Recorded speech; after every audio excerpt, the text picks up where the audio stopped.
Hello, everybody. Welcome to Brunch with Bigfoot, Mr. Rob. I am your host, BMR. I'm going to get through this before I lose my video. Yeah, it's going to happen. It's going to happen. I feel it in my bones. Joining me in Studio B is, of course, lovely KRISTA and another lovely from the Blondes and Booze Paranormal Podcast, Randy. Dennis Carroll joins us. I love Dennis. He does everything. We're talking little vampires. Are they real? Are they folklore? Are they legend? We don't know. We'll find out in a moment. Please subscribe to Bigfoot Mr. Rob on YouTube, the Blondes, the Booze Paranormal Podcast on YouTube, Texas Front Porch on YouTube. The Super Chat's open for anybody to care to donate. It's a great way to help support what we do around here. I do appreciate that. You can find us on Odyssey Radio, iHeartRadio, KPNL Radio. Thank you to the lovely Ann Selene out in Oregon. I do appreciate that. We got shows during the week. Texas Front Porch Mondays with Randy. Well, time will be changing, but I think currently it's still at 9 o'clock in the East on Monday. Tuesdays is myself and KRISTA.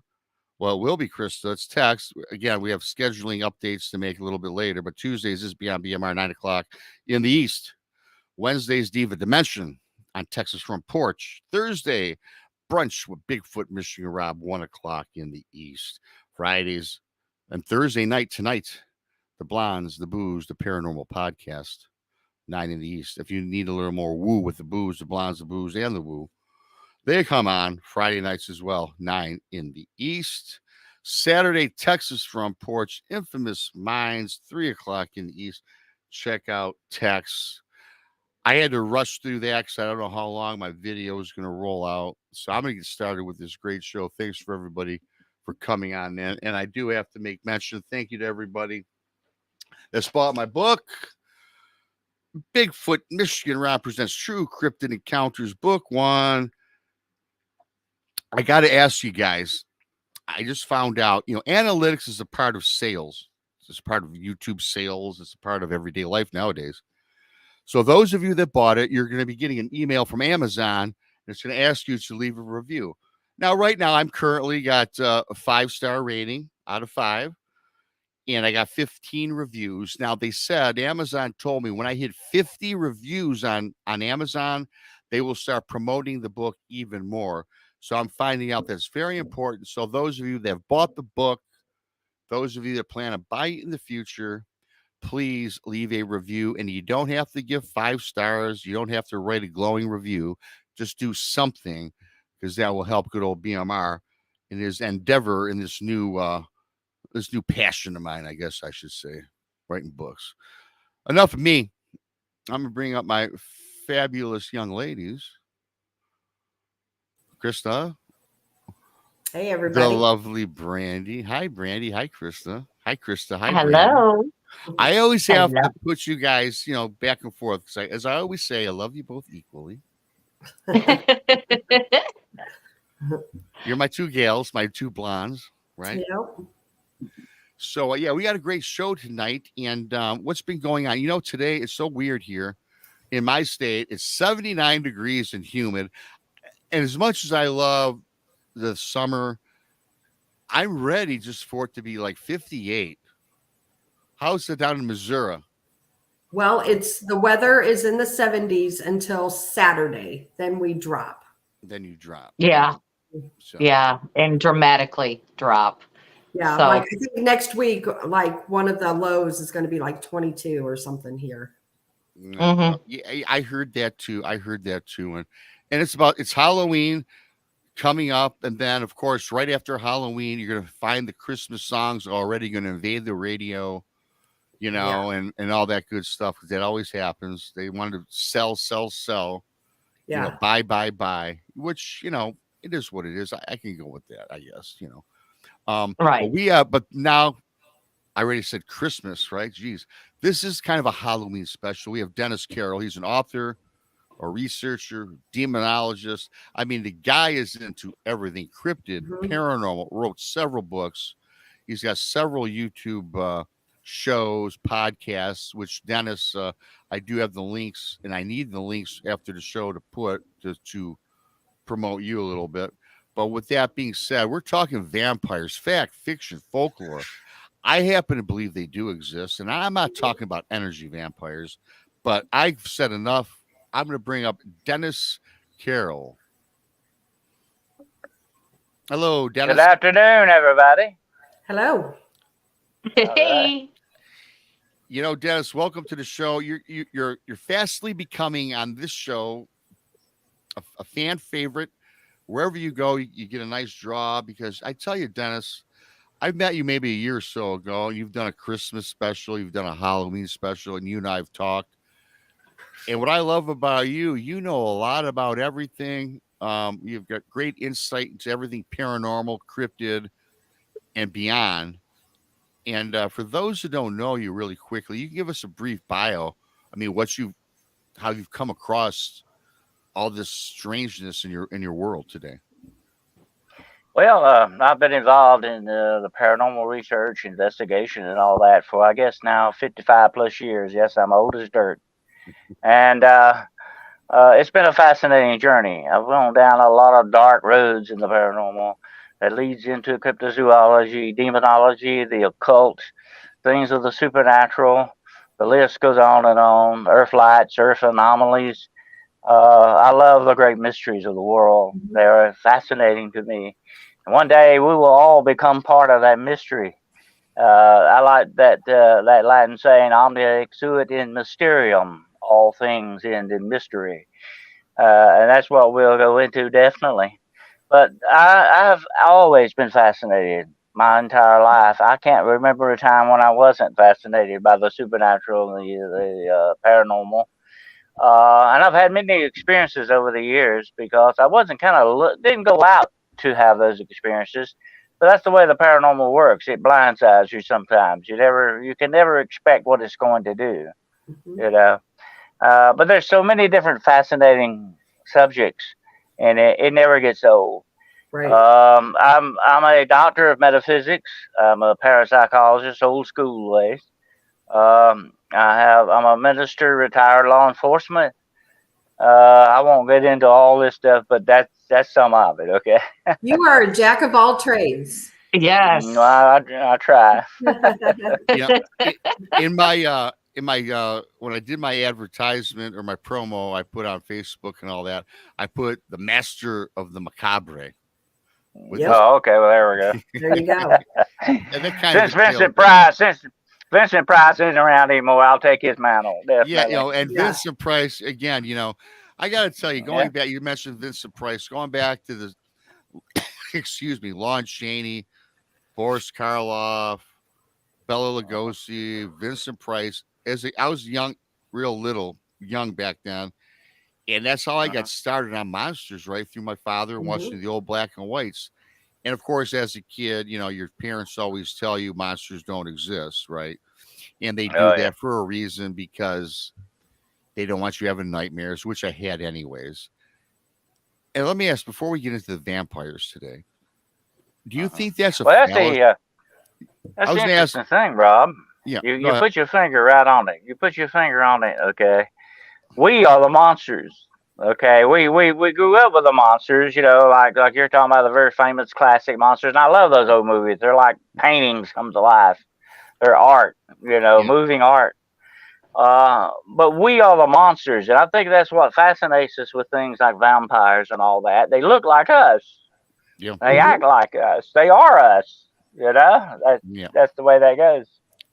You know, Brandy and I was part of a paranormal team for many years, and I don't know, it was probably back in 2018. We accepted new team members, and two of them I was told were vampires.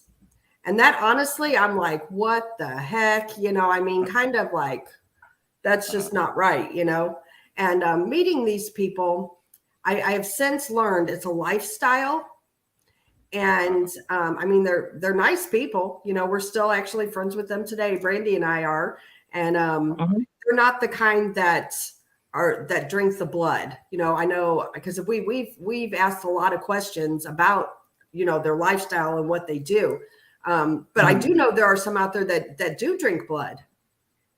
Yeah. Well, you have three basic, Brandy. You have three basic kind of vampires, and that's what we're going to talk about today. You have the supernatural variety. They Mhm. are really demonically regenerated or reanimated bodies of the dead. That's what they are. And then you have human vampires. They are the ones that, like you said, they get indulged in the lifestyle and all that. And then you have another more darker, even more darker, sinister thing on. You have the vampire cults.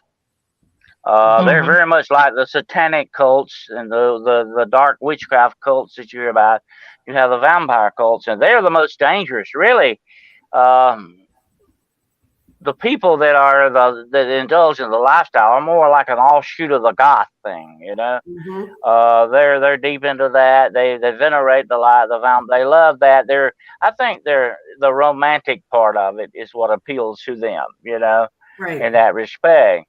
So I consider them kind of lower down on the totem pole because when you Right. get to the vampire cults and real vampires, you know, I tell that to people. They look at you like, "What?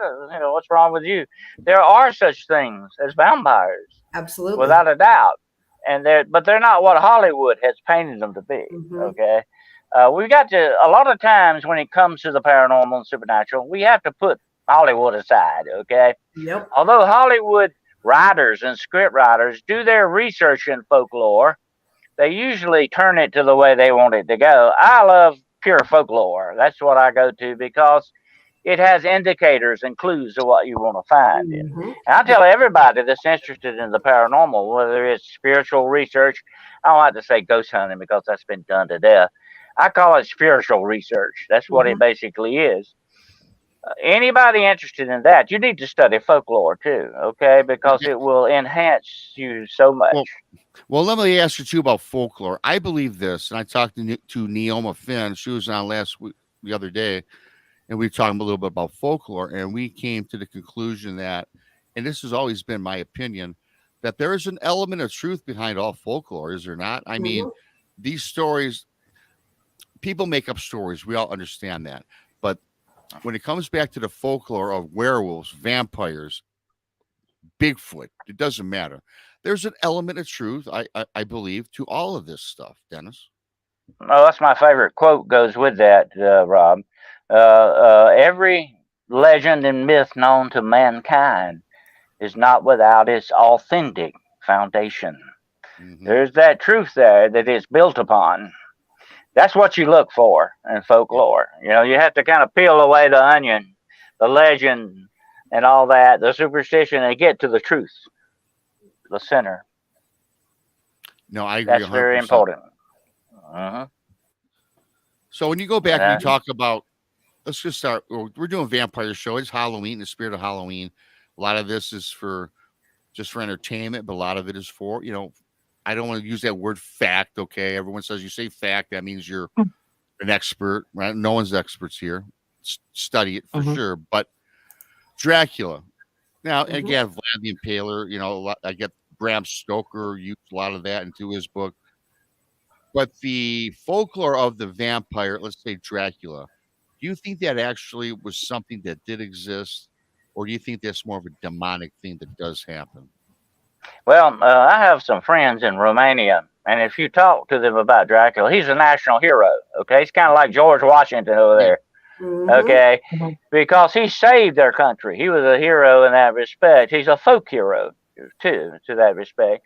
But he went about it very ruthlessly. Let me tell you a quick story about Yeah. the real Dracula. One day, somebody came to him and said, Lord Dracul, that was his name. We have a problem with a lot of poor people in the country. There's just so many poor people. He said, "Well, gather them all around here. Gather them all in one of my castles." And he had a big feast for them, a big banquet, and he fed them all. And then he set the castle on fire and killed all of them, and that took care of his problem. Wow. Mm. So it was the ruthless way he went about things. And Wow. when you impale your enemies in a forest of impaled bodies like that, you make a big impression on people, especially your Mhm. enemy. And during those days, they were always doing the on field battles. And I have to imagine if I was a Scottish troop or, the King of Scotland and I'm fighting Vlad the Impaler, and if I went through his territory and seen all these impaled bodies, I think my troops would probably, it puts you at a great disadvantage to see that, because you're wondering about getting your, rear end put on a stake. You know, it's a matter of survival, Rob, and you do what you got to do to survive, although it may not be morally sound. It may not be really nice sometimes, but it's the way they looked upon it. You know, you do what you got to do, and that's what they did. But you know, Bram Stoker, and I'm fascinated by Bram. I love Dracula novel. I read it 3 or 4 times a year. The way it's laid out, it is perfect novel. He had only one great novel in him, but thank God we got that out, definitely. But I love Dracula, but he took Dracula and said he was a folk hero. He was so well known in Hungary, Romania. And he said, I'm going to take this guy and put him in this story and make him what, you know, the legends of this place are. Now, you got to look at the legends of Romania and the far eastern part of Europe like that. You have the Stringo, as they're called, the Nosferatu. It even goes into Greece. You go into Greece with the Volvalika. You have in Russia the Wardalak. The Wardalak is a Russian vampire. By the way, it preys upon its own family. It comes back and bites everybody in the family. It's all in the family with the Wardalak. So you have so many different types of vampires in different regions. And here's the interesting thing. All over the world, in every kind of folklore, from Japan to the Eskimos to the Polynesians, you have this kind of a shape-shifting being show up. And it can take on many attributes, but it's always, like, to me, a parasite. It's feeding off of the human race. Right. In that respect. And, you know, that's where the blood comes in. We've talked about this before, the blood connection. The blood truly is the life, as they say. It's in Dracula, and it comes from the Bible, too, by the way. Think about your blood, okay? Where would you be without your blood? You'd be dead. You wouldn't be here. Your blood goes into the innermost parts of your body. Your blood makes everything flow, and everything is connected with your blood. It is the essence of your soul when you look at it that way. Yeah, absolutely. And how important that is. And that is the true life. And these things are feeding off the essence of a soul and life, whether it's through your blood, psychically, and we know there are such things, supposedly as psychic vampires.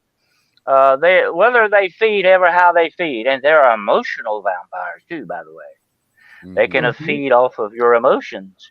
But listen to this, and I've said this a lot when it comes to demonology, the 4 different ways that the demonic will attack you. Basic ways. They do other little ways too, but the 4 main ones are spiritually, mentally, physically, and emotionally. And that is exactly what the vampires do, because they are connected, the true vampires, to the demonology side of all this. Wow. That is true. Let me ask you, let's just get to like the folklore point of it. Let's just get to the story of vampires, which is everyone probably, most people, 90% of people probably believe this just to be fictional, a Hollywood thing. When you talk about, you know, vampires, supposedly the undead, and they will bite their victim, drain their blood, and the person comes back as a vampire. And I get it's a story, it's Hollywood. Is there any element of truth to any of that, in your opinion, Dennis? Or is that something just made believe and, you know, it's just a great Halloween story?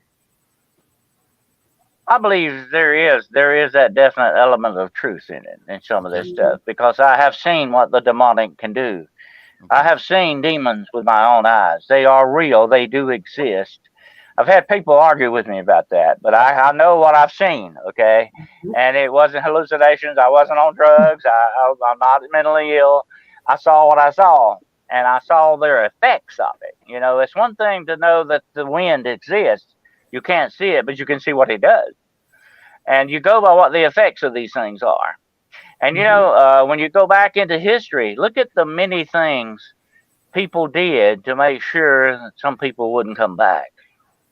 If you're going to, you know, if you were to come to me today and say, you know, Dennis, how do I take care of a vampire? the number one way you would do that is, of course, the stake. You drive a stake to them, you pin them to the earth. But let me tell you this is where Hollywood gets it wrong. A wooden stake is just a temporary thing here, okay? That's what holds them down till you get the job done. If you want to really pin them to the earth, you use an iron stake.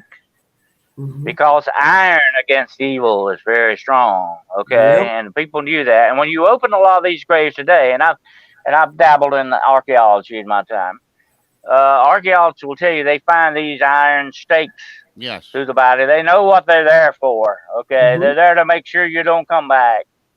But that was just the beginning of what you do to a vampire. You then decapitate that person. And you put the head between the legs. That's the old crossbones kind of thing with the skull, you know? They've opened a lot of graves like that. I've seen a lot of photographs of those. Also, the last thing that you would want to do, and this was also done, a lot of these graves you just have charred remains because you burn the body. You salt and burn it. And that right there is the end of it. It's not coming back that way, okay? But that's how you take care of the vampire, and you see that in a lot of these archaeological sites when they open these graves. Yeah, definitely Hollywood has definitely glamorized vampirism. I mean, just look at Twilight. You know, vampires do not twinkle. You know, I mean, they've just... No. Well, KRISTA, here's the interesting thing. You got a good point there. They have sexualized vampires, okay? You know, I've had a lot of women say, oh, God, they're so sexy, you know, I want them to bite me, you know. I've heard a lot of women say that. I've had some men say that about some female vampires. But the interesting thing, Hollywood sexualizes a lot of stuff, okay, because that's where the money's at.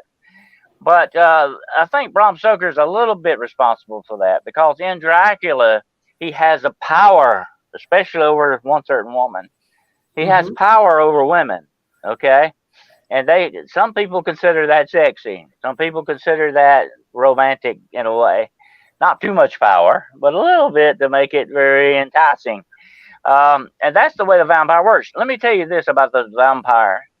His power supposedly lies in what? His eyes. He can mesmerize you like a cobra with a rat. You know, he can mesmerize you and hypnotize you and get you in his power and then do whatever he wants.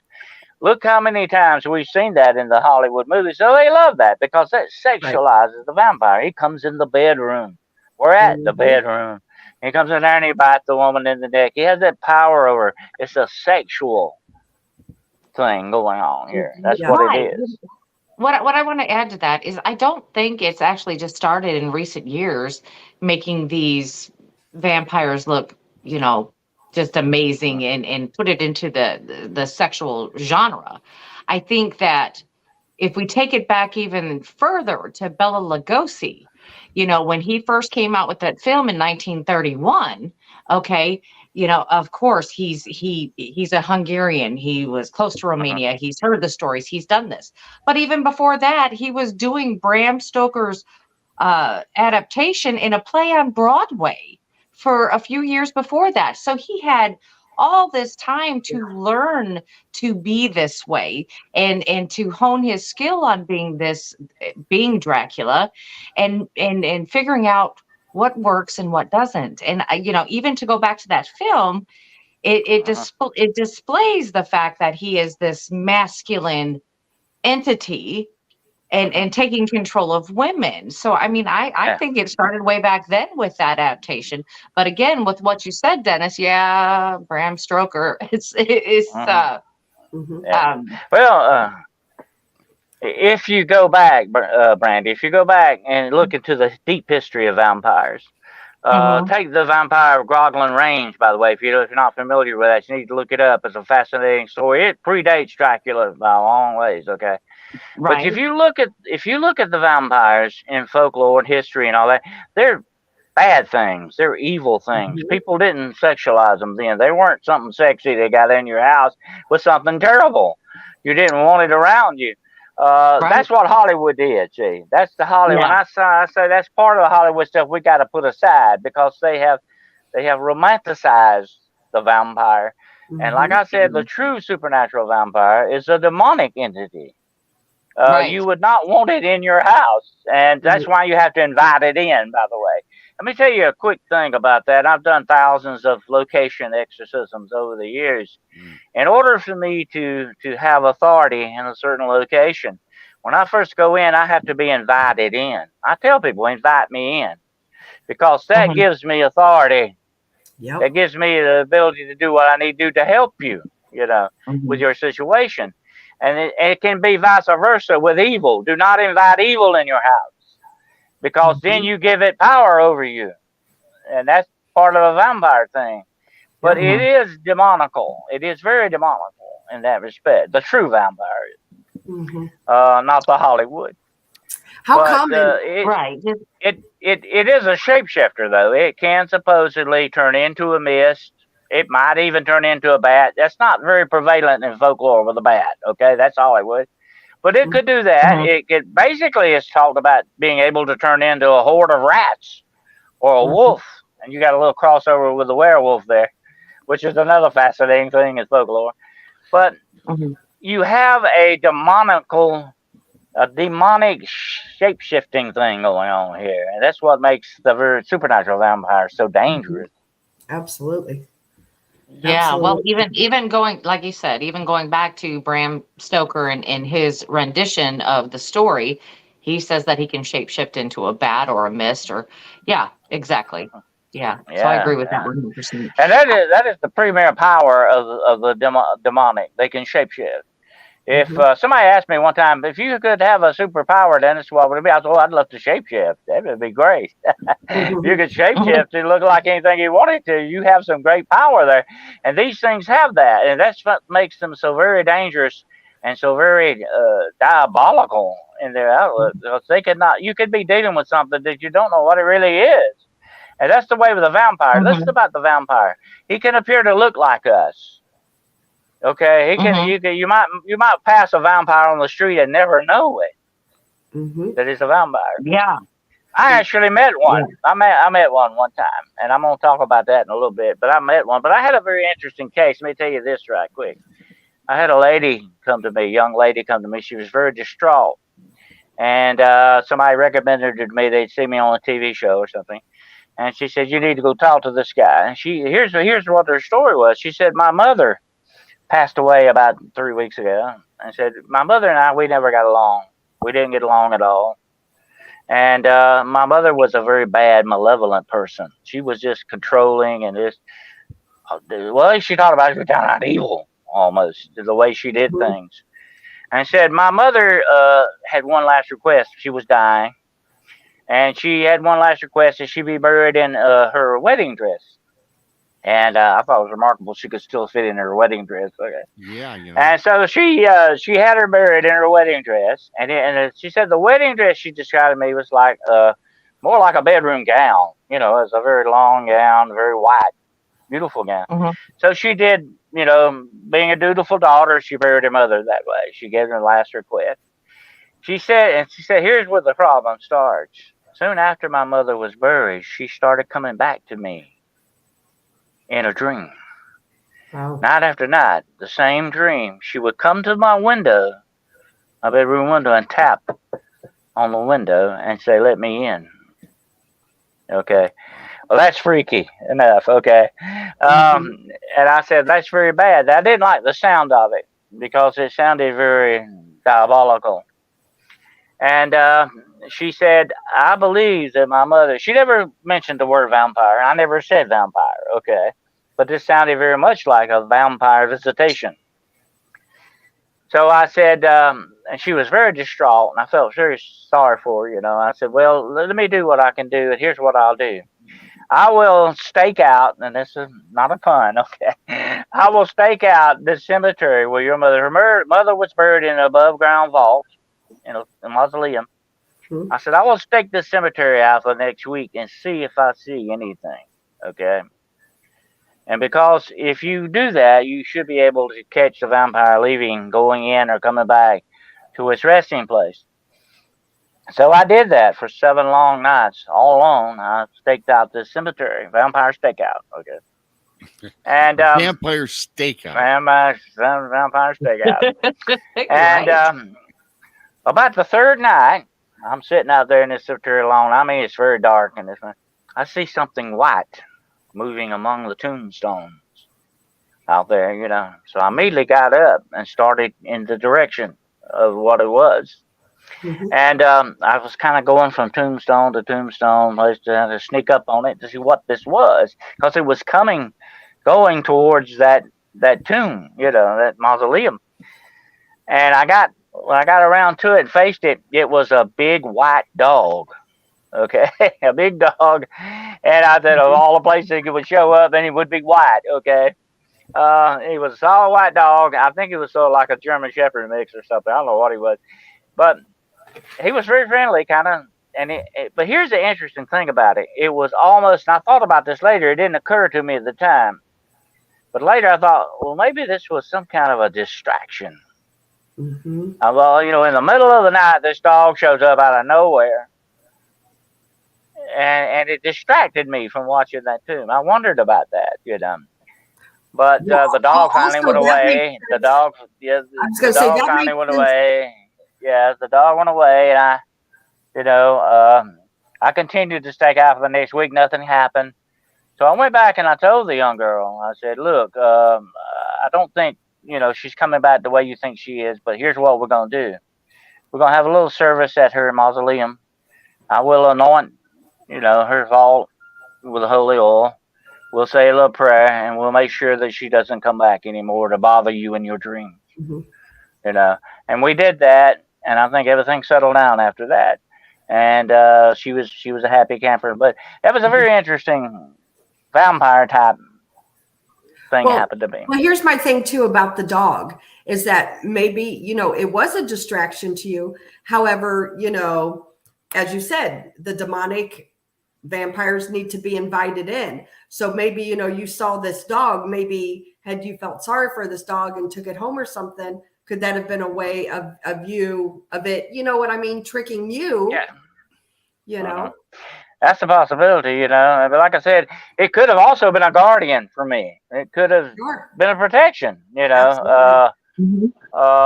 I have read many angelic visitation stories where angels appear as dogs. It's a fascinating subject to think about. But I've wondered about that, which way it went. But it was a very strange incident, the way it took place. You know, like KRISTA just mentioned, and Dennis, you mentioned about the inviting in of, you know, the demonic or evil, vampire, whatever you want to use.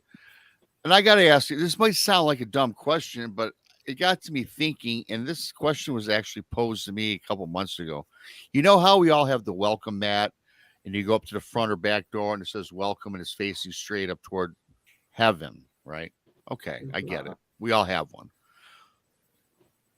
And a lot of people think, well, if I don't want to invite something into my house, I'm going to turn it upside down. So my first thought was this. And again, it sounds kind of goofy, but I don't know, Dennis.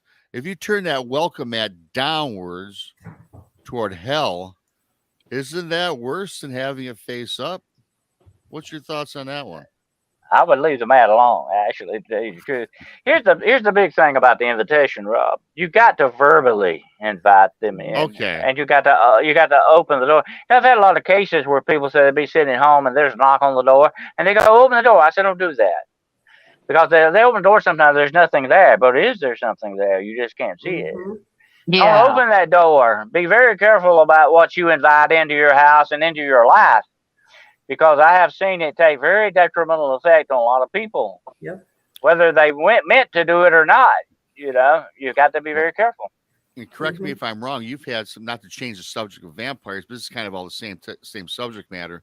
The black-eyed kids, right? You're not supposed to invite them into your house, correct? No. They're very vampiric. They're very vampiric in the way they act. You know, the black eyes and all that. But they want to be invited in. That tells me they're downright demonic to me. Yep. Agreed. Yeah. Mm-hmm. I don't know. All this stuff is just, you know, I'm like you, you know, I've studied demonology. I've been involved in a couple demonic cases, and you know, I've seen things that I can't explain. And so, you know, you talking about this, all this hits home for me, you know. For sure. I've actually seen the demonic. First up, like I said, I've actually seen let me say this right quick. I'm not trying to be a drama queen here, but let me say this. I asked the demon one time, show me your true face, and I really regret doing that. Okay, and that's all I'm going to say about it, because it was one of the most horrible things. It would almost drive you insane. So Wow. Look that at it. leads I mean, me- you don't want to go there. Okay, So Dennis, definitely don't want to do that. so Dennis, that leads me to believe if you actually said that, were you performing an exorcism, or you don't want to go there? I don't do exorcisms on Okay. people because you're holding someone's, not only their soul but their life in Okay. your Mhm. hands. Mhm. And besides what Hollywood says, and I talked to William Blatty, the guy that wrote The Exorcist, and he told me something very interesting about that, Rob. He said, when I began to write the book, I didn't believe. When I finished that book, I believed. Yeah. And that told me a lot right there. But the interesting thing about this is that a real true exorcism is not just one or two men or women or whatever the case may be. It is a team of people, and it takes months. I have actually been in exorcisms, but I'm not an exorcist. Okay, Right. I don't feel led to do that. Same. I do location exorcisms, as they call them, or blessings, or whatever name you want. I've done a lot of that because in a lot of my paranormal cases and a lot of my spiritual research, that's what people have. The problem is not a human spirit; it's a diabolical spirit, and you've got to address that problem, just like KRISTA said. You're going to run into that sooner or later. Definitely, very prevalent. People don't realize that because you watch ghost hunters on TV, they never mention that. Right. Nope. You never hear them mention a demon very much, do you? Why? I don't know. It's not Hollywood, okay? Because you're getting on real shaky religious ground, and Hollywood doesn't like that, Right. But you're gonna 9 times out of 10, you're gonna run into the demonic, okay? In a spiritual research case that is causing trouble. They may try to look like human spirits, but don't believe that. Okay, they're tricky that way. You guys know exactly what I'm talking about. Absolutely. That's what they're good at, doing stuff like that. But you better be prepared for that. Okay, and know what to do and how to address that problem. And it's one thing to go and do research. Oh, we got scared, we had fun, we did all that. That's okay, but in the end, what you're truly there for, and I think everybody here agrees with me, is to help the people if they have a bad problem. Yep. Definitely. Yep.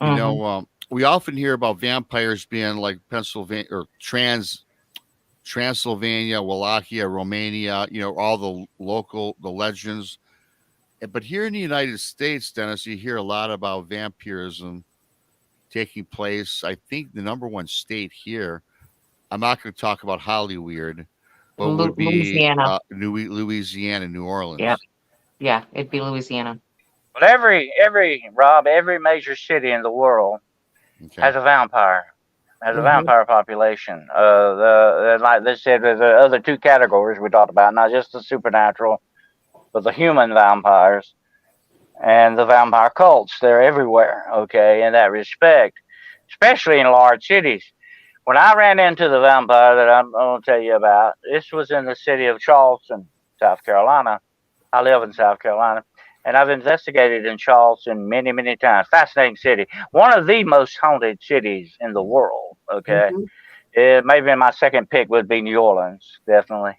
Okay. But anyway, I've been to Savannah and Charleston. But in Charleston, what happened to me was a very strange occurrence. And it was something, like I said earlier, I was not completely expecting at all. But it happened.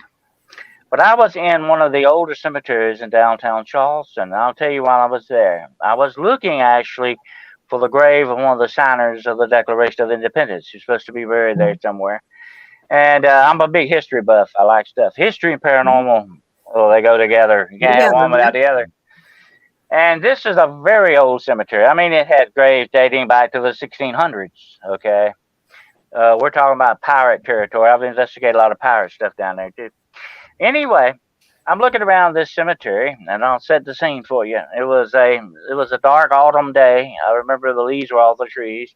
It was dark and cloudy. It was probably about like 4 o'clock in the afternoon, something like that. I was going through and I had found the grave. And it had like a little marker on it. I'm surprised. It had this little marker on it, and that was it, you know. One of the signers of the Declaration of Independence. I have an ancestor who signed it, by the way, Charles Caroll. Anyway, I found it, and I was just walking around. I love cemeteries. I love graveyards and cemeteries because they're like an open history Real book. quickly, You know, that's why we love you on this show. You love cemeteries. We love you. So anyway, I'm looking around and looking around some of this stuff, and all of a sudden there's this young lady with me. I didn't see her come up, you know. She's standing there, and I'll describe her to you, okay? She was rather tall, slim. She was very nice, very attractive looking. And she sort of was dressed, and here's what struck me as strange when that's the first thing you see how somebody's dressed, you know.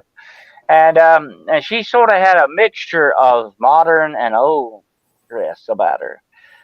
She had on like a long skirt that looked kind of old, and she had on a vest, like I remember that.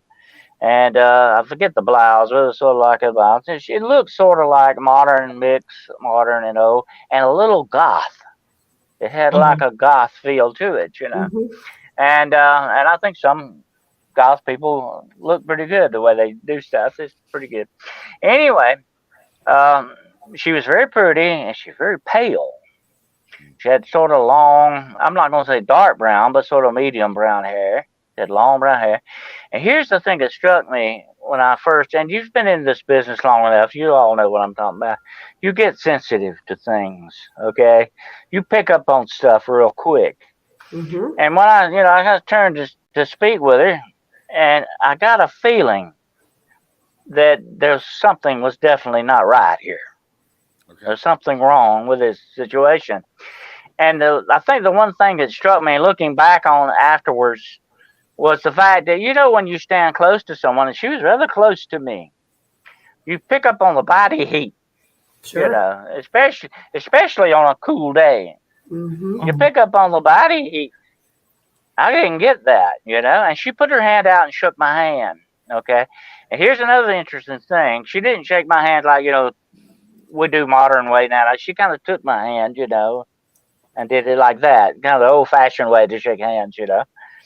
And all of a sudden, I thought, this is like shaking hands with a dead person. Her hand was so cold. And I have been around corpses and stuff and law enforcement and all that. I know what deceased people feel like, okay? And that's the first thing that strikes you is that coldness. And that's what got me. I thought, well, maybe something's wrong with her. Maybe she has a circulation problem or something. Something weird is off here, you know. And she said, hey, how you doing? Do you like cemeteries? And I said, oh, yeah. I said, I find them very interesting. She said, oh, I love cemeteries, too. Matter of fact, I just practically live here. I said, well, that's interesting. And I'm beginning to pick up some bad vibes here, you know. And I don't know whether I'm, you know, around somebody mentally ill here or what's going on, you know. Right. And she said, oh, yes, I practically live here. She said, I really love cemeteries. You know why I do? I said, no, why? She said, because I'm a vampire. I said, oh, well, that's very interesting, you know. And immediately what came to my mind was that she was in one of these, you know, vampire groups, you know. Like I said, every major city's got one. That's what I asked her. I said, oh, are you a member of a vampire society? You know, I was going to interview her about that. I found that interesting. And she said, no, I'm a real vampire. I'm like over 200 years old. Wow. And like that. And I go, oh, really? And she said, yeah. She said, and she told me her name. I think her name was like Emily Claire, something like that. And I said, well, that's very interesting. You know, I've never met anyone that old before or something. And she said, we talked a little bit more. And I kind of put my attention and looked at something, looked back. She's not there anymore. And I go, where in the world did she go? Because, I mean, I didn't, you know, look away that long. I looked back and I started looking for her. I go, is she hiding behind a tombstone somewhere or what? Right. And I could see all the way through this cemetery. There's no way she could have walked away from me without me seeing her. She is just gone. She's not there anymore. And I'm sitting there thinking about this, and here's the thing that caps it off. And this is, I said, nobody's ever going to believe this. I look up, and the biggest bat I have ever seen in my life is flying over through the trees into the distance. Wow. And I mean, this is a hawk, eagle-sized bat. I mean, a huge bat. Mhm. And I'm thinking, God, nobody's going to ever believe this. Yeah. And Right. here's the last part of my story. I went back through that cemetery thoroughly, and I found a grave with her name on it that was almost 200 years old. Oh, come Wow. on. Oh my Wow. God. You know, I have a question for you, Dennis. Why do you think she left you alone and didn't, try to, I guess, per se, bite you or? Well, Possessed. during our conversation, I failed to mention this. I asked her, I said, what are you doing out in the daytime? Yeah. You know, if you're a vampire. She said, oh, we Mhm. come out in the daytime, especially if it's a dark, cloudy day, we can come out. Wow. You know, Mhm. that kind of answered one question I had.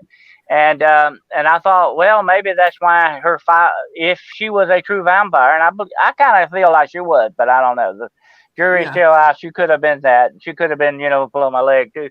But so much stacked up in favor of her being the real thing, You But know, yeah. the one thing that might have kept me from being the victim of a vampire was the fact it was daylight. Maybe her powers were their greatest in darkness, real dark at night. What intrigues me about the story is the grave site, right? The name at the grave site, the Right. big bat, that all of a sudden, and we And all then heard that she vampires just disappears, and the disappearance. So that's, whether you want to call it a vampire or not, that was definitely something not from our realm. Right. Yeah, exactly. Now I'm the type of person that I will use cemeteries as part of my history lesson when I'm researching or going to a haunted location. I'll hit the cemeteries first. I'll tell you that right now, because I want to see what the prominent family is in the cemeteries. And you can tell, because the ones that are usually prominent or the most wealthy, they'll have the most elaborate headstones. And, you can kind of pick up what's going on in the whole town just by the cemetery. You just Right. have to look for those things. And, yeah, wow. And Brandy, I've had people ask me, where can I go find a demon? Where would I encounter a demon? The most likely place that you would encounter a demon is a cemetery or a graveyard.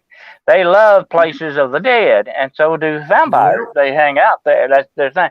And most of the time, you will not find deceased people's spirits in cemeteries because they've gone No. on. Usually, there are certain cases where that's not, but most of the time, you run Yeah. into the demonic there. So Yeah. you and I think alike, Dennis, because I've said that many times on this show, on our show. It's true. Mhm. Everything you're saying, is the same thing that They I've feed on taught that. and They learned feed and on that researched. negativity. And Yeah. Yeah, Dennis. And, I've had people ask me about grave whispering. I know you may be familiar with grave whispering, but to actually do it the correct way, you're supposed to lay down prone on the grave and put your ear down to the grave and whisper to whoever's supposed to be there. Well, Mhm. I tell people most of the time that's not the deceased talking to you. It's probably demonic reaction because they're waiting for you to try to make that connection. Be very, very careful and don't do stuff like that, because once they make a connection, they can reel you in like a fish on a line.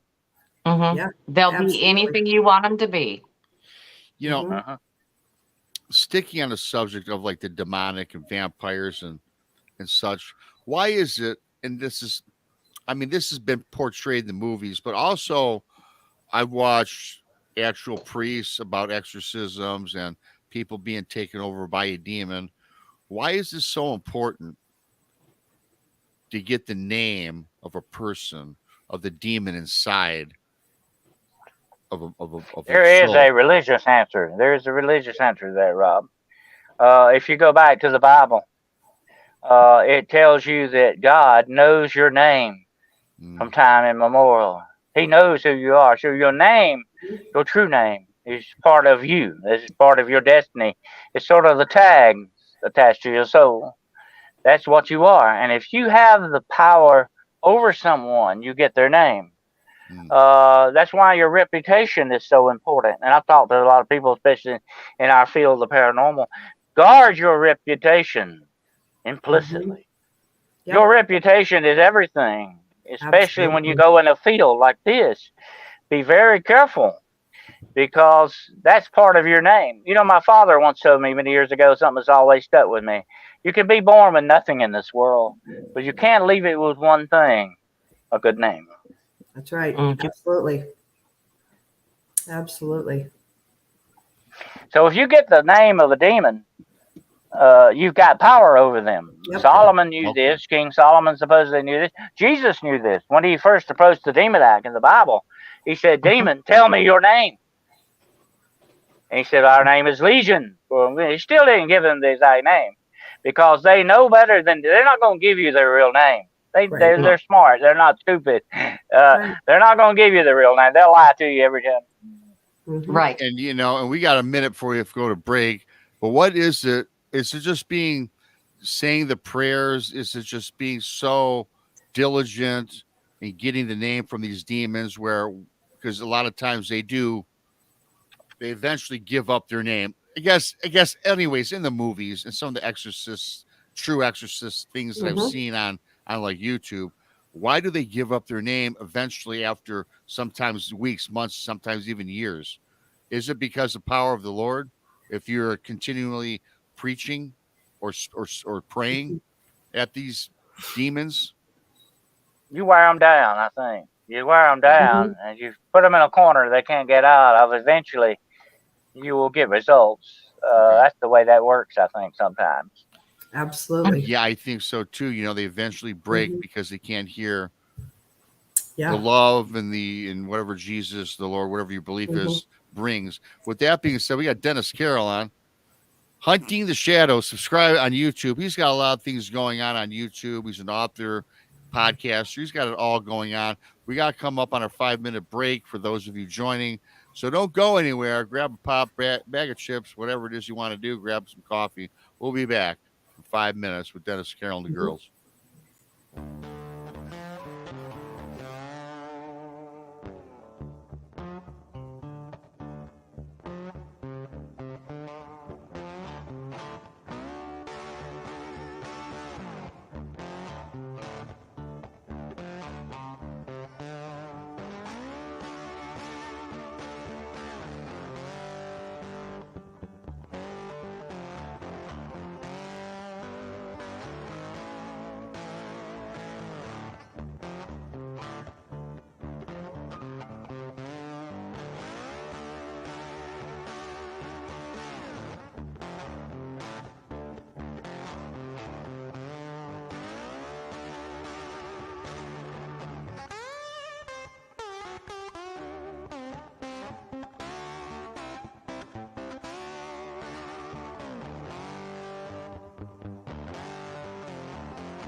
4 minutes to go, folks. 4 minutes.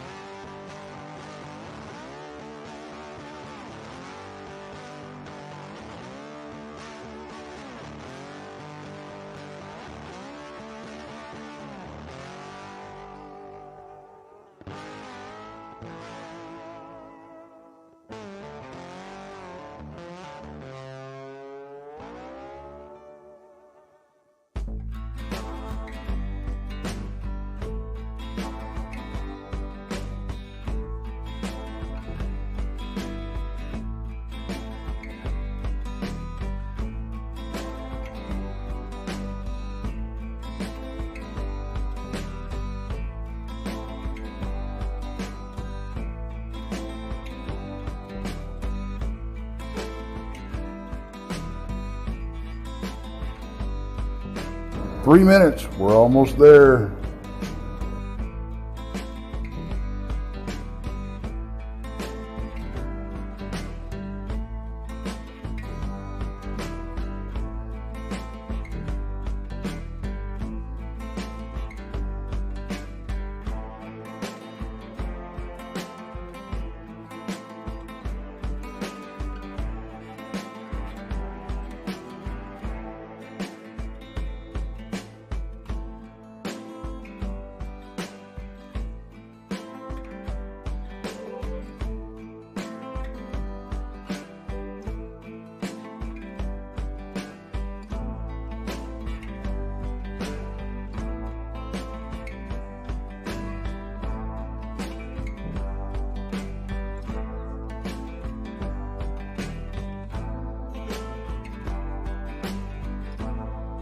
2-minute warning, guys. 2-minute warning.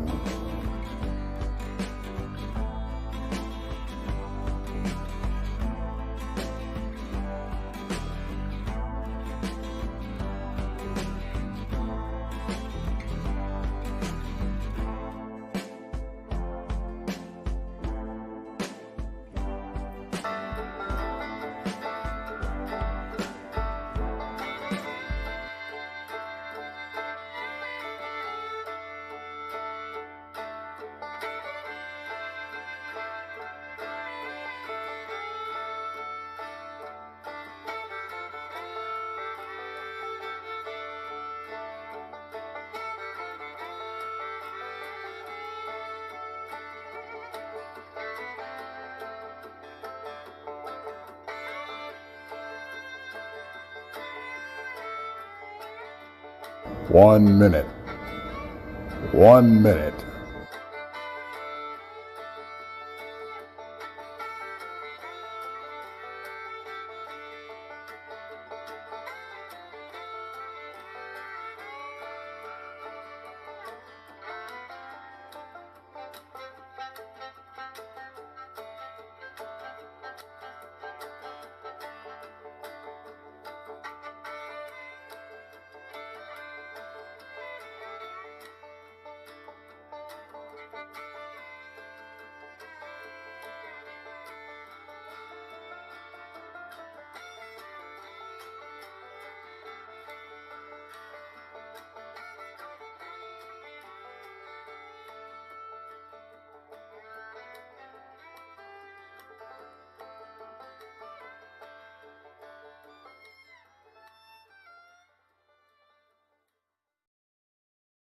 Hey, everybody. Welcome back to Brunch with Bigfoot, Michigan Rob. We just got a fantastic show. Fantastic guest, friend of mine, Dennis Carroll. We're going to bring everybody back up shortly. Don't forget, everybody, subscribe to Bigfoot, Michigan Rob on YouTube, if not already. The Blondes and the Booze Paranormal Podcast, Texas Front Porch, and, of course, Dennis has something out. And you know what, Dennis? I got to pull you up so I can read it. Yes, Hunting the Shadows with Dennis Carroll. That's on YouTube. He's a lot of other podcasts going on. He's an author. All the links are in the description of this particular show. Don't forget, Mondays is Texas Front Porch at 9 o'clock in the East. Tuesdays is Beyond BMR at 9 o'clock in the East. Wednesday on Texas Front Porch is the Diva Dimension, 9 o'clock in the East. Thursday, right back here with me. And, well, we're going to be switching up our hosts in a couple of my shows here in the next, starting in November. But, again, 1 o'clock in the East. Thursday night is the Blondes and the Booze Paranormal Podcast. They come on at 9 in the East. If you need a little more woo with the booze, the Blondes, the Booze, the woo, Friday, 9 in the East. Texas Front Porch on 3 in the afternoon. If you're into true crime, you've got Infamous Minds. 3 o'clock in the East. For those of you that bought my book, thank you. Bigfoot, Michigan Rob presents True Cryptid Encounters, Book 1. When Amazon sends you the email to leave a review, you don't have to give me 5 stars. Although I'm batting 100% with 5 stars. Be honest. Give whatever star you like. Leave whatever review, what you think about the book, because that does help the analytics, because analytics does play a major role in Amazon promoting your book, just like YouTube. Like the show, comment on the show.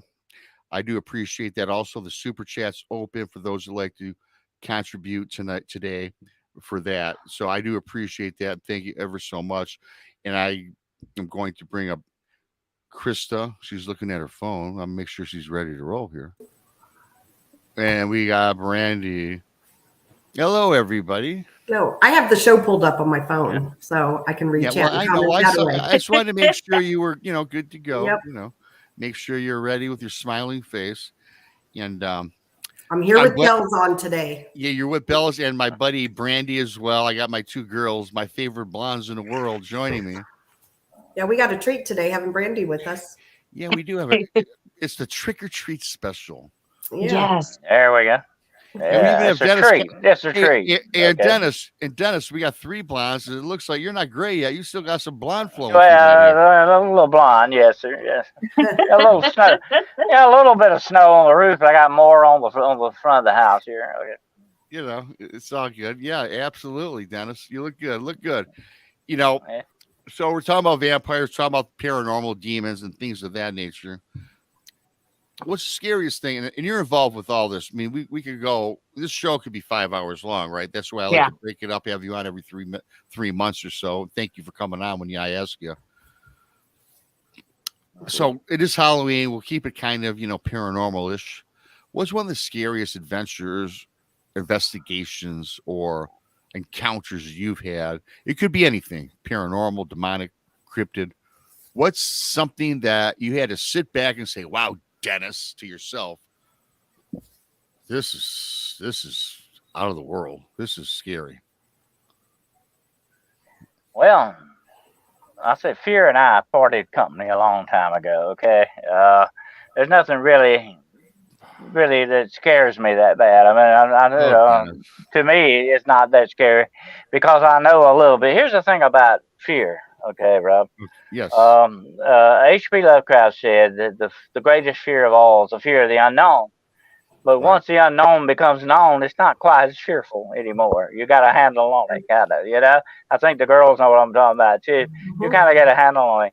But sometimes you have things that happen is you step back and say, that was really, really freaky, And I think one case that comes to mind is what I call the case of the witch's remains. And what it constitutes, long story, I'll make it very brief. This guy was haunted by the spirit of his dead wife, okay? And he was very close to her. They loved each other very much. But she was into some dark witchcraft when she died. I think she actually committed suicide. But a long story, I won't get into that. But anyway, he couldn't even sleep in his bedroom anymore. Because he said all night long, it was like she was standing in a corner over there at the closet. They had a big walk-in closet looking at me. He said, I sleep in here on the couch. I can't sleep in the bedroom anymore. And so one of the interesting things during the investigation, I had an EMF meter with me. I used a tri-field, by the way. That's my favorite. That's a real true scientific instrument to me. Absolutely. And this tri-field led me. I was going around the house. You always check out the whole layout. You always go walk through and you check everything out. And this tri-field meter leads me into the bedroom, straight into that closet, because it keeps going up, not real dramatically, but just a little bit. It got my curiosity going, And this thing keeps leading me, and it leads me into the closet. And I didn't know, it was just a regular closet. I had some stuff hanging up. I had a shelf over it, And it leads me up to a box sitting up on the shelf, a big wooden box about so big.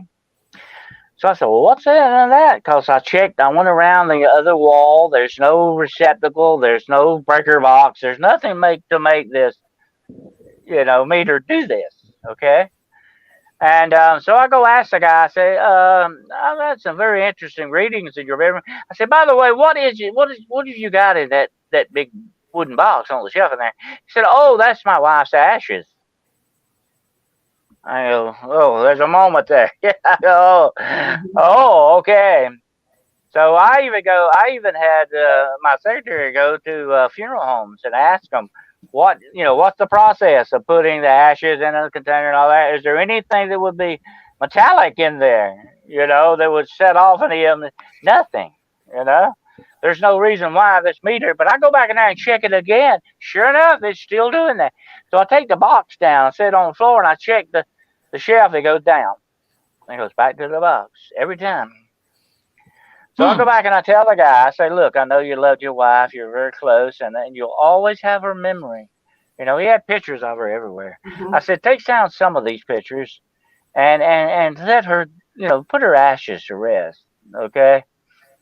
Get her out of the house, put her ashes to rest. You'll always have her. The memories in your heart, and nobody can take that away from you, okay? But you need to break here, You need to leave this alone and he'd say goodbye. Okay, he did that, and now he sleeps in his bedroom. Okay, that solved the problem. But I thought that was very freaky. But here's one other thing I'm gonna say about this. I don't, and then people ask me, was it her ghost? I think it may have been the demonic influence that was around this lady when she died that was still lingering around her mortal remains. Yeah. You know, I did a private case years ago, and I think I've talked about it on the show. And I know I've talked about it on Blondes and Boobs, but it was a man who lost both of his sons, and he just wanted to hear his sons' voices. He wanted to talk to them. So he started doing EVPs at home. Well, he opened it up, and it was one of the few cases that I have worked on that was a true demonic. And that's what he did by opening up like that. He invited a demon in, and that was a tough case. That was rough. But well, KRISTA, you can form a bond even with people who have crossed over. It can kind of hold them back sometimes, whether you don't mean to or not. sure. And I think that was what was helping this thing going on was his inability to turn it loose. It was still holding on to it. And when the demonic comes after you, they seek to have a rapport with you. They seek to make a connection. And that's why I warn investigators, and we all know this is one of the pitfalls of paranormal investigation. Be very careful who and what you're dealing with. Don't form that rapport. Don't form that connection, because it may follow you home. It may attach to you, and you don't want that to happen. But it can also keep you from helping the people you need to help. It's like I said, in being in law enforcement and seeing ambulance drivers or first responders, if you walk up on no matter how bad the accident is, you say, "Oh, I can't do this. I can't." Well, you're ineffective. You're ineffective. You can't help the people. Don't get in that situation. You don't want to do that. Absolutely. I wholeheartedly agree with you. When I asked you earlier about being scared or feared, the girls, they know me. I mean, we talk about this ad nauseum. But if you're investigating or researching or reading books, watching videos, and so forth, do you open? Because I will say, I've said this many times. I do believe in God, therefore I believe in the devil. They both exist that's my beliefs. I'm a spiritual guy. I'm not a religious guy. I haven't been to church in many years. But to me, that has nothing to do with it as long as I communicate with God, and I do every night. So, but when you open yourself up to all these things that we're all into, the occult, Bigfoot, demons, devils, you name it, does that kind of leave us open to being attached by some of these entities, something to worry about? Because that is my biggest fear. When I talk about fear, my fear, because I've had some strange accounts happen to me over the years that really, for me, are kind of dreadful, right? And I'm wondering, and it never really happened until I started really going full blown into this. I've had things happen throughout my life prior to today, of course, but they seem to be a little more intense over the last maybe 2 years. Is there anything to that? Thank you, Davey, for becoming a new member. By the way, become a BMR pirate, $2.99 a month. Join today. Thank you. Let me say this, Rob, okay? As an investigator, your very most important tool, your biggest asset to safeguard yourself is faith, okay? When I go to investigate, I put on that armor of light, that armor of faith. You have to do that. It's a bumper against this darkness that may be out there. And a lot of times you're going to encounter this darkness, and you better be ready for it. And that's why, and let me tell you this, what is the enemy of faith, my friend? Fear. Fear is the enemy of faith. Okay. And that's what you want to get control of. You want to push it off. And that faith can overcome the fear. Okay. Let me say this. Every human being, and somebody comes up and says, "I'm not afraid of anything," they're really lying. Okay. Everybody has a fear. I don't care what it is. You may not know it, but it's there. And one day the demonic is very good at playing on that fear too, by the way. Don't let that overcome you. Let that faith, that white lie, that armor that you need to guard you, be in place, and trust in that. That's what you got to do. Yep, absolutely. I wholeheartedly agree with you. And also too, going back just a little bit, you were talking about, going to like locations and helping people. And one thing that Brandy and I preach to people is never get personal with it. Never tell them your name. Never tell them, I'll never go in and say, hi, my name is KRISTA and my kids are blah, blah, blah, blah, because that is an opening. Also, you're getting personal with them. You're inviting them to interact with you that way. Yeah, because We have they're a going to saying, know they're going to know your name anyway. When you Right. walk in, they're going to know your name. And we never ask them, like touch us or anything like that, because again, that's getting personal. You just opened yourself up to something that could possibly be demonic. That's very important. We have a saying in law enforcement. It's bad enough when somebody shoots at you. It's worse when you gave them the bullets. Don't give them any ammunition. Okay. And that's the way it goes with the demonic. Don't help them out. That's your enemy. That's what you're coming up against. Don't help them. Don't give them any ammunition. Don't give them any opportunities. So, in other words, then, with fear, despite your fears, maybe you're having an investigation, maybe you're reading a book, watching something on YouTube, the television, having a nightmare, and you get this fear. So the demonic feeds on your fear, but as long as you have that belief that good will prevail over evil, you should be okay. Is that kind of in a nutshell?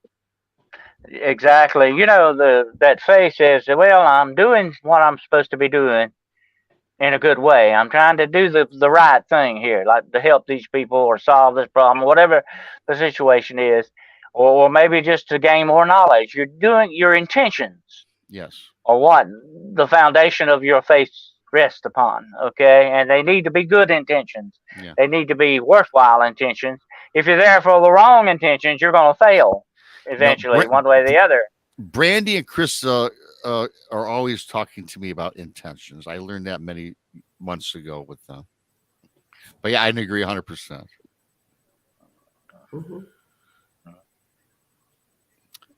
Well, girls, chime in. Thank you, Dave. Thank you, Davey, for the super chat and becoming a member. Appreciate it. Yeah, absolutely. Thanks, Davey. Appreciate that. Oh, wow. You gifted me 5 memberships. Well, thank you, Davey. Thank you so much. I do appreciate. Yeah. That was nice. Yeah. That's very nice. Thank you.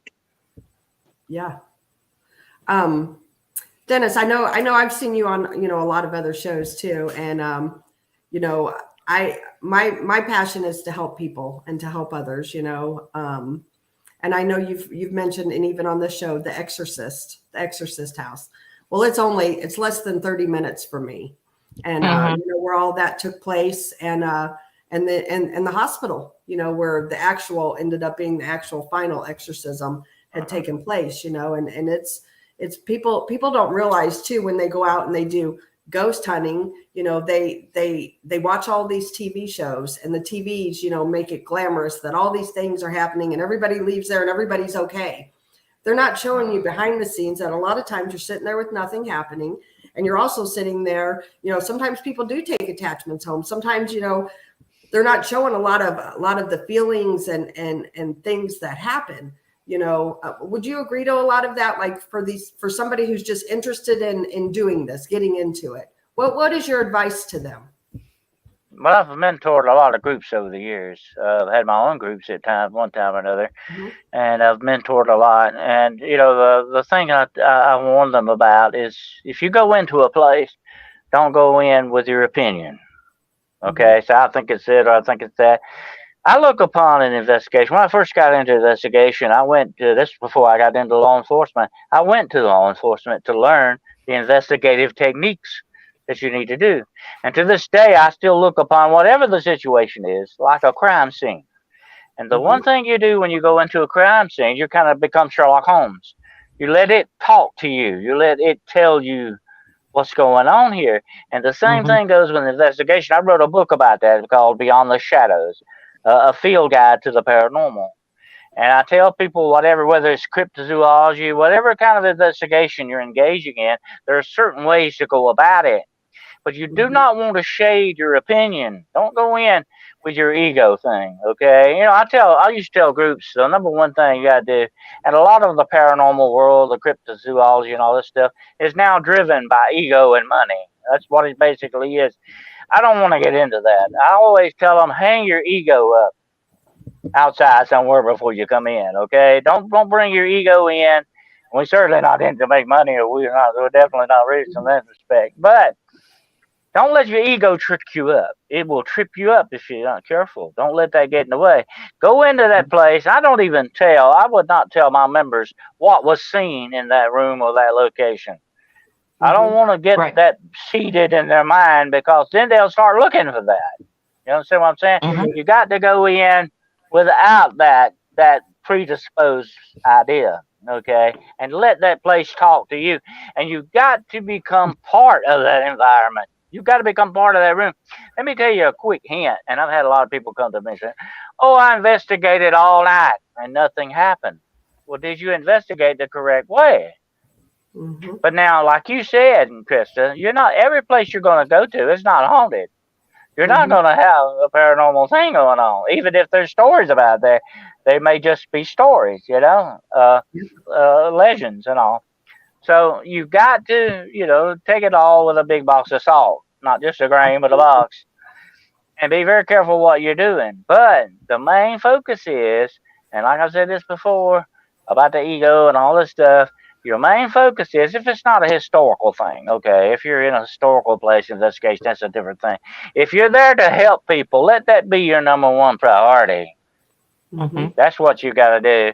And that's the only, if I was going to be fearful of anything, the only thing I was afraid of is I might not be able to help these people in the correct way, That's what you got to watch out for. But definitely that ego is what's really destroying a lot of the communities today.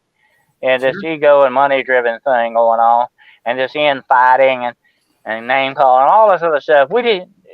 There's no place, there's no room for that in this field.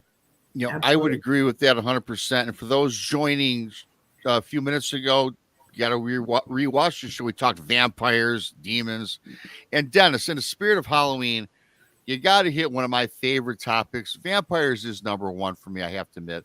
But Dennis, I know that this next subject is a fan of mine, fan of yours, and I'm sure the girls. You got it, because I know you got a lot of background on this.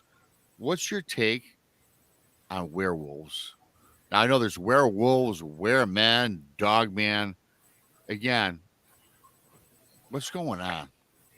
Well, another one of the premier shapeshifters in this world, and legend, folklore, and tales, is the werewolf. Whether it might be a were-tiger or a were-bear or whatever the situation is, it is a shapeshifter, and it's found all over the world in every culture, like the vampire.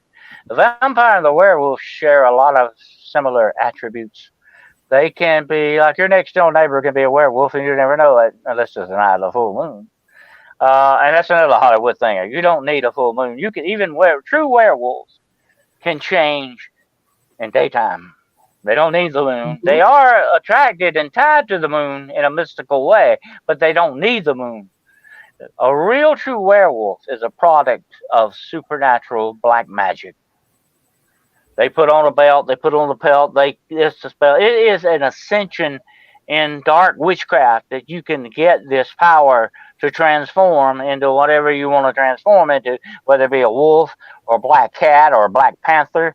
A lot of these Black Panther sightings, some of them are connected to dark witchcraft, especially in Scotland and England and places like that. You have that element of that. And as a matter of fact, on my next show, Hunting the Shadows, next week, I'm going to be doing a show on nothing but black magic. This stuff is interesting. It goes deep into the occult, and the word occult means hidden knowledge. You can't brush that aside, because that is part of the true werewolf. Now, there are different types of werewolves, Rob. You have people who are cursed by the werewolf.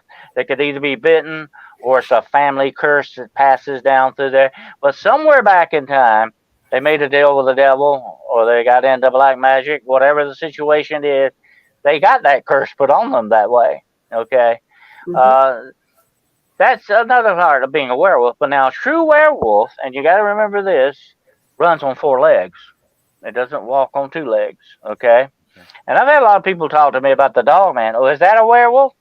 Well, you got to look at it this way. The dog man is dog man 24/7. Mm-hmm. But the werewolf may be your Sunday school teacher and you never know it. Right. That's the way the werewolf works, okay? It is a supernatural. I don't consider it a cryptid because it is a supernatural creature like the vampire, the true vampire, in that respect. And the only way to dispatch a true werewolf, of course, the silver bullet, silver cane, silver knife. But here's the important part. Whatever you kill trying to destroy the werewolf, it's got to be blessed. Mm-hmm. You know, it ain't going to work. That's just the way that goes. Okay, they forget. Hollywood leaves that part out, but it's got to be blessed for it to essentially work against the werewolf because it is a being of supernatural power. So Mhm. with the Evil werewolf, power. okay. So with the werewolf, you stated walks on 4 legs, not bipedal, and being that it's supernatural, then I'm guessing the Hollywood's version of the silver bullet is not going to do anything. Now, if it's silver, it can be a knife, it can be an arrow, but it needs to be silver because silver is a pure metal, but it can be also iron. Remember we talked about iron. Right. It's very potent against the werewolf too. But it has to be blessed. That's the main thing. It has to have that that faith behind it. Well, the reason I asked that, though, when we talk about a supernatural being like a werewolf now, right, or a vampire, to me, when I think supernatural, I think not a physical body. I mean, if I shoot a deer with a bullet, it's going to bleed. But if you shoot something that's supernatural, doesn't it? It doesn't have a physical body, does it? Or is it a supernatural being that's taken over a physical body? Well, that's the thing about the supernatural, Rob. Supernatural means above the natural. Okay. You've reached another plateau. You've reached another stage here. And I have seen the demonic with my own eyes assimilate itself into our physical world and become part of that world. Although it may not last long, they are physically here. You could actually probably take a picture of it. Okay. And that's another fallacy about the vampire. I don't believe, let me tell you this, the one big thing against demons, okay, if you want to know, if you want a real good key against demonic power, the mirror. They hate mirrors. Look at the vampire. He hates the mirror. It's not because he can't see himself. It's because he can see his true form in the mirror. And they don't want to look at that. They don't want to see that. And same thing with the werewolf. You could probably take a picture of a werewolf if you actually came upon a werewolf while it's physically manifesting in our reality. Okay? So what you're looking at is a man or a woman who changes their physical being into another physical being. Okay, although they're doing it in a supernatural way, they're doing it in a supernatural with a supernatural power. Now you have the other kind of werewolf, which is the wolf man or woman, as the case may be, that actually still retains, walks around on 2 legs, the resemblance of a human being, although they look like a monster. They've got the wolf snout and all that. That's the wolf man. That's another type, and it walks on 2 legs, but it's usually the product of a supernatural curse. That's the way it works. And now I'm going to tell you this, it's more dangerous in many ways than anything else because it still retains the mind of a human being. That's the worst part of it all. The werewolf, and here's another thing. I've had people say the one big difference between the dog man and the werewolf, it's not the ears, it's not the snout. The dog man may cut you a break and you'll walk away from your encounter, but the werewolf will not. He is a psychotic monster that will kill you and tear you limb from limb in an instant. He will not cut you a break. There's no hope if you run into a werewolf. You're not going to outrun him. You better have a defense against him. When you do run into him. And there are real werewolves. You know, that freaks people out when I tell them, yes, vampires are real. Werewolves are real. But they are demonic manifestations. Yeah. Because how common are they? How common are they? I don't think they're very, I'm going to say they're halfway common, halfway rare. They're very, I think you've got to ascend to one of the highest plateaus in dark witchcraft and magic and able to do this stuff. And let me tell you one of the ways you do it. The one thing that dark witchcraft and dark magic requires you to do is to murder someone to obtain this power. And you must murder someone of your own blood.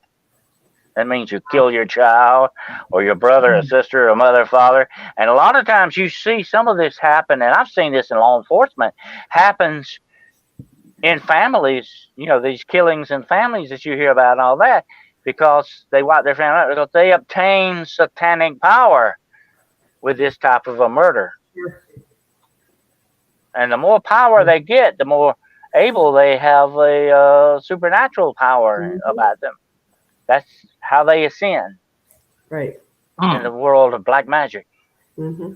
Scary stuff. Yeah, that scares me. That's a topic that scares me. I'm not kidding. It's black magic for sure. Yeah. But Brandy, KRISTA, and Rob, and I tell this to people, be very careful about the influences in the world around us today. Stay away from these dark, bloody movies, novels, shows, whatever, things that make your spirit feel bad. You're feeling bad for a reason. Okay. Yeah. I've actually, and we like horror movies, of course. It's good to be scared. It's fun to be scared. And I like the older horror. I'm the old school. I like the older horror. I don't like this torture and stuff and all that stuff that people want to watch. I don't get into that. You feel like when you leave the movie theater, you got to go home, take a shower, kind of thing. And don't mess with that, because that is hurting your spirit. If it hurts your spirit, makes you feel bad, gives you the willies or whatever the case is, your spirit's trying to tell you something. Listen to it. And don't indulge in that, because the more you do, the more hardened you become to it. And then it does form that connection you don't want to form. Okay? You got to be very careful. Video games are bad about that. Movies, whatever the situation. Well, video games is another topic that's not even related. It's just, all it is these kids, and I don't even want to bring this up, you guys. I don't know if you heard the news today, not to change subjects, but horrific. 18 people in Maine, bowling alley or a billiards hall, 18 people gunned down and murdered in Maine within the last 24 hours. It's awful. So my prayers goes out to those families. Absolutely. And it was funny when it first came out. I was still younger. It was one of those video games. I'm not going to name it. I forget anyways. But it was promoting murder, picking up prostitutes, having sex on a video game, and it's this gangland warfare. And this is marketed to 10, 12, 13-year-olds whose kids, whose minds, the brains aren't even fully developed. I don't care what people say. Your brain's not developed at 10 years old. And it's promoting murder. It's fun. Yeah, because you can't see your enemy.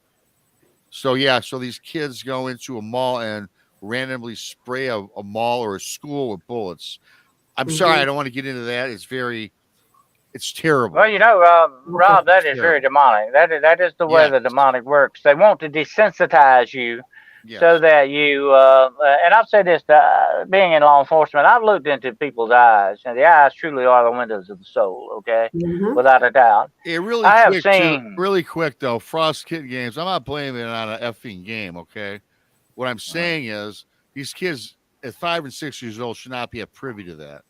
So I'm not going to blame it on a game. Yeah, but they're being desensitized. I mean, they're being. And look at some of the songs. Look at some of the songs that they're listening to. The music, some of the music they're listening to. This is all desensitizing them. And that's the way the demonic works. They want to get you to not feel for a fellow human being anymore. I remember I had a case one time, law enforcement case, where a guy killed his girlfriend, dismembered her, went home and took a nap. Wow.